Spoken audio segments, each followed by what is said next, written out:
여러분 안녕하십니까? 뉴스 더 개벽입니다. 지구촌 곳곳에서 일어난 개벽 뉴스 전해드립니다. 중국이 천인 계획을 변형한 형태로 국내 과학기술 정부 출연 연구기관 연구원들까지 포섭하려 한 정황이 드러났습니다. 대학을 넘어 국가연구기관까지 겨냥한 기술 유출 시도가 본격화되고 있다는 분석입니다.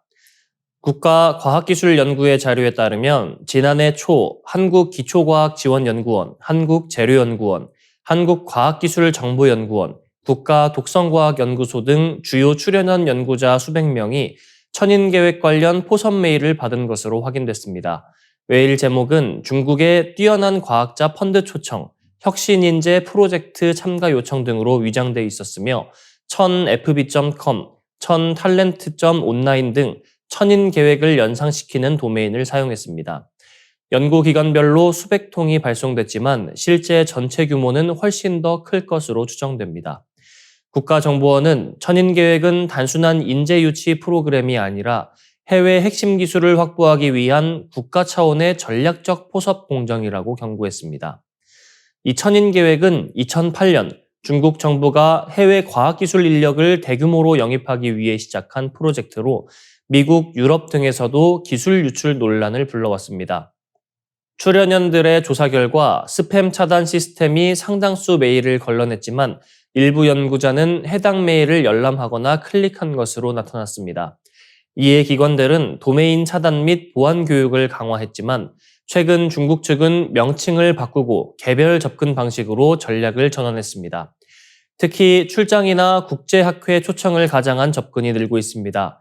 최근 5년간 출연연 임직원들의 중국 방문 기록에 따르면 10회 이상 중국을 방문한 연구자가 27명, 15회 이상 방문한 연구자도 2명으로 집계됐습니다. 학회 참석 명목이지만 이러한 빈번한 접촉이 기술 포섭의 창구로 이용될 가능성이 지적됩니다. 과학기술계에서는 천인 계획이 단기적 포섭이 아니라 반복 초청과 장기 교류를 통해 신뢰를 구축한 뒤 기술을 흡수하는 방식으로 진화했다고 분석합니다. 단순한 사이버 해킹이 아닌 인적 네트워크 기반의 침투가 강화되고 있다는 경고입니다. 전문가들은 한국이 반도체, 소재, 바이오 등 첨단 산업의 핵심 기술을 보유한 만큼 중국의 공세적 인재 포섭이 국가기술 안보를 직접적으로 위협할 수 있다고 우려합니다. 우리나라의 총 부채가 사상 최대 규모로 치솟으며 선진국 중 가장 빠른 증가세를 보이고 있습니다. 정부와 기업, 가계의 부채가 모두 늘어난 결과로 전문가들은 빚으로 빚을 막는 구조가 굳어지고 있다며 구조적 위험을 경고했습니다. 기획재정부와 국회 예산정책처에 따르면 올해 1분기 기준 우리나라의 GDP 대비 총 부채 비율은 248%로 주요 20개국 평균인 242.5%를 처음 넘어섰습니다. 2019년 4,533조 원이던 총 부채는 올해 6,373조 원으로 5년 만에 40.6% 증가했습니다. 이 기간 부채 비율 상승폭은 25.8%포인트로 2위 체코의 3배 이상에 달했습니다. 이 총 부채의 구성도 문제입니다. 국가 부채 비율은 2020년 45.9%에서 올해 53.4%로 뛰었고 기업 부채는 같은 기간 912조 원 늘어나 GDP의 111%를 차지했습니다. 가계 부채는 비율이 다소 줄었지만 규모는 472조 원 증가했습니다. 가계와 기업 부채가 전체 부채의 80.9%를 차지하며 경제의 가장 큰 압박 요인으로 떠올랐습니다. 문제는 부채의 증가 속도가 경제 성장률을 훨씬 웃돈다는 점입니다. 지난 11년간 명목 성장률이 국가 채무 증가율을 앞선 해는 단 3차례뿐이었습니다. 특히 정부가 확장 재정을 이어가며 2029년까지 국가 채무 증가율이 성장률보다 4%포인트 이상 높을 것으로 예측됩니다. 경제가 부채 속도를 따라잡지 못하는 구조적 역전 현상이 고착화되고 있는 셈입니다. 부채의 질도 악화하고 있습니다. 2019년 408조 원이던 적자성 채무는 올해 815조 원으로 급증했고 2029년엔 1,363조 원에 이를 전망입니다. 세금으로 상환해야 하는 적자성 채무의 비중은 전체의 70%를 넘어 5년 새 13%포인트 상승했습니다. 반면 상환 재원이 지정된 금융성 채무는 완만한 증가세를 보이고 있습니다. 공기업 부채는 2019년 497조 원에서 올해 720조 원으로 700조 원을 돌파할 전망입니다. 이는 국가 채무에 포함되지 않는 암묵적 채무로 위기 시 정부가 대신 갚아야 할 우발 위험으로 지목됩니다. 국가 보증 채무 역시 17조 원에서 내년 39조 원으로 2배 이상 늘고 2029년에는 80조 원을 넘어설 것으로 예산정책처는 분석했습니다. 전문가들은 민간 부실이 국가 부채로 전이되는 악순환을 우려합니다. 소수 대기업을 제외한 상당수의 기업이 이익보다 빚으로 연명하는 구조여서 한계 기업 정리를 통해 자금을 신성장 산업으로 돌려야 한다는 지적입니다.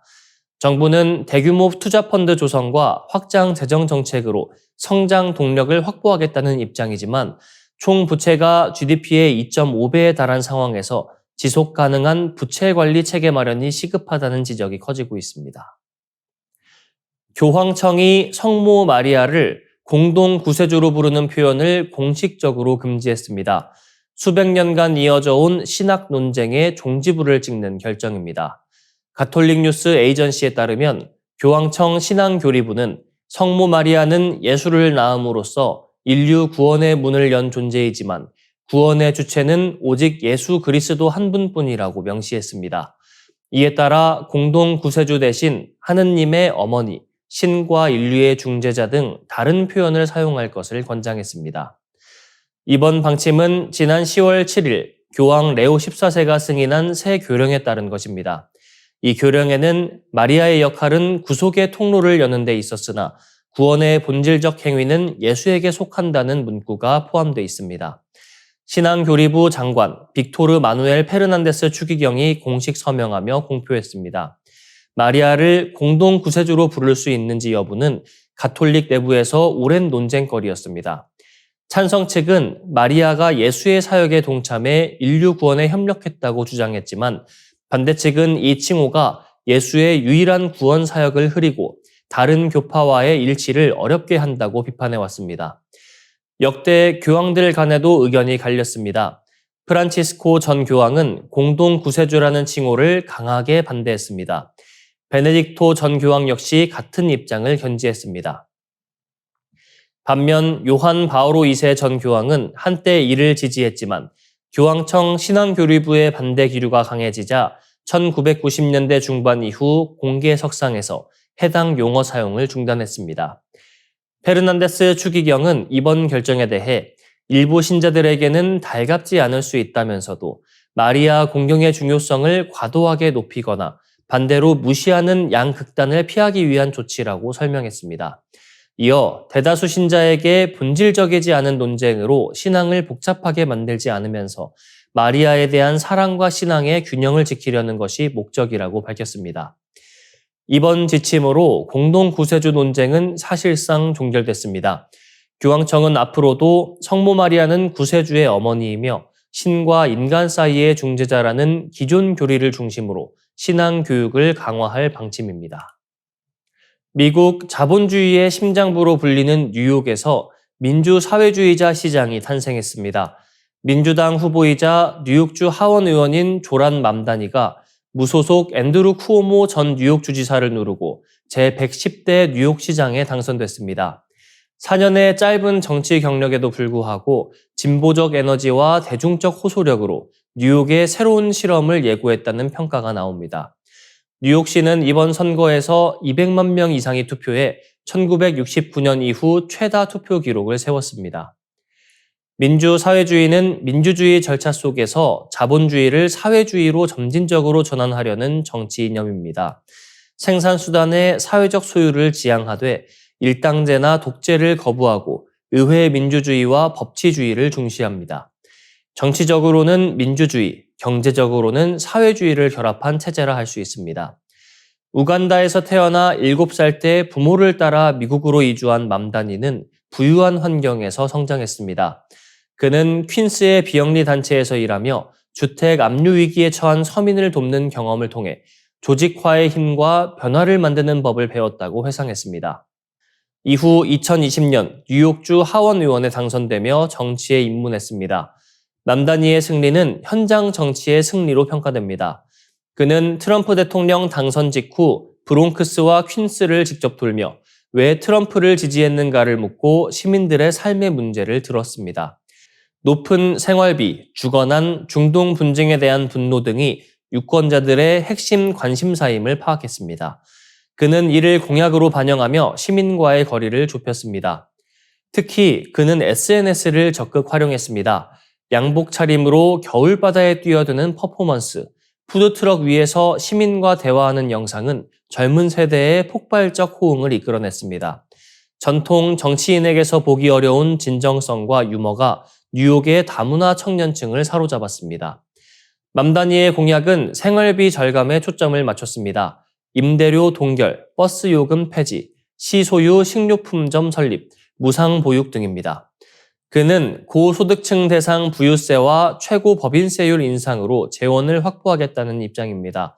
그러나 뉴욕주 의회의 승인 없이는 과세 개편이 불가능하고 현실성 부족과 급진성에 대한 비판도 적지 않습니다. 한편 트럼프 대통령은 선서 전날 공산주의자 맘다니가 시장이 되면 뉴욕의 연방 지원을 끊겠다고 경고했습니다. 뉴욕의 진보 정책에 반발하는 연방 차원의 압박과 이민 세관 단속국의 단속 강화 가능성도 거론됩니다. 맘다니의 반이스라엘 발언은 이미 파장을 일으키고 있습니다. 그는 가자 사태 당시 이스라엘의 하마스 공격을 대량 학살로 규정했습니다. 이에 뉴욕시 소방청장 로버트 터커가 당선 12시간 만에 사임을 선언했습니다. 유대계 공무원들의 추가 사직도 이어질 전망입니다. 뉴욕은 지금 세계 자본주의의 심장에서 민주사회주의의 실험을 시작했습니다. 이상으로 뉴스 더 개병 마치겠습니다. 시청해주셔서 고맙습니다.